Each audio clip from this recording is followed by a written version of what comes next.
गौहर शाही मरहबा अस्सलाम वालेकुम।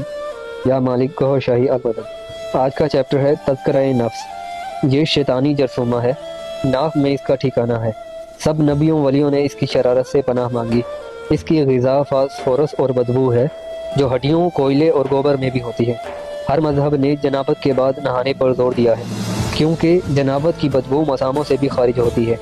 बदबूदार किस्म के मशरूब और बदबूदार किस्म के जानवरों की गोश्त को भी ममनू करार दिया है। रोज़े अज़ल में अल्लाह के सामने वाली तमाम रूहें जमाती तक एक दूसरे से मानूस और मुतहिद हो गईं। रूह जमाती की वजह से इंसान ने पत्थरों के मकान बनाए और रूह नबाती की वजह से दरख्तों की लकड़ियों से छत बनाए। दरख्तों के साए से भी मुस्तफ़ीज़ हुए। दरख्तों ने उनको साफ़ सुथरी ऑक्सीजन पहुँचाई। पीछे वाले हैवानी रूहें जो दुनिया में आकर जानवर बन गए, सब इंसानों के लिए हलाल कर दिए गए, जबकि उन्हीं से मुतल्लिक़ परिंदे भी हलाल कर दिए गए। बाईं तरफ जिन्नात और सिफली मौकिलात बने, फिर उनसे पीछे की तरफ खबीस अरवाह जो आखिर में दुश्मन खुदा हुई। और वो हैवानी, नबाती और जमादी रूहें जो खबीसों के पीछे नमूदार हुई थी, उन्होंने इंसानों से दुश्मनी करी। उनकी रूह जमादी के दुनिया में आने से राख कोयला बनी, जिसकी गैस इंसानों के लिए नुकसानदेह थी।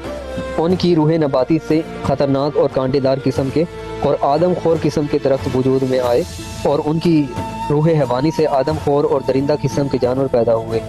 और उनसे मुतल्लिका परिंदे भी इन्हीं की इंसान दुश्मनी की खसलत की वजह से हराम करार दिए गए, जिनकी पहचान ये है कि वह पंजे से पकड़ कर ग़िज़ा खाते हैं। दाएं जानब वाली अरवाह को इंसान का खादिम, पैगाम रसां और मददगार बना दिया, फिर इंसान को सबसे ज़्यादा फसीलत अता करके अपना खलीफा मुकर्रर कर दिया।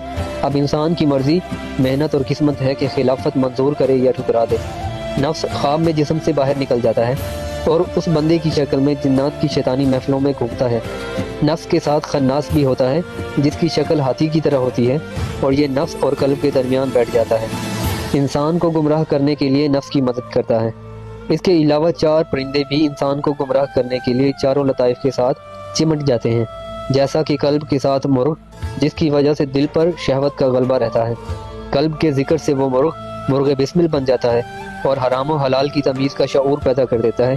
फिर इस कल्ब को कल्ब सलीम कहते हैं। सिरी के साथ कव्वा, कव्वे की वजह से हिर्स, और खफी के साथ मोर, और मोर की वजह से हसद, और इख्फा के साथ कबूतर, कबूतर की वजह से बुखल आ जाता है।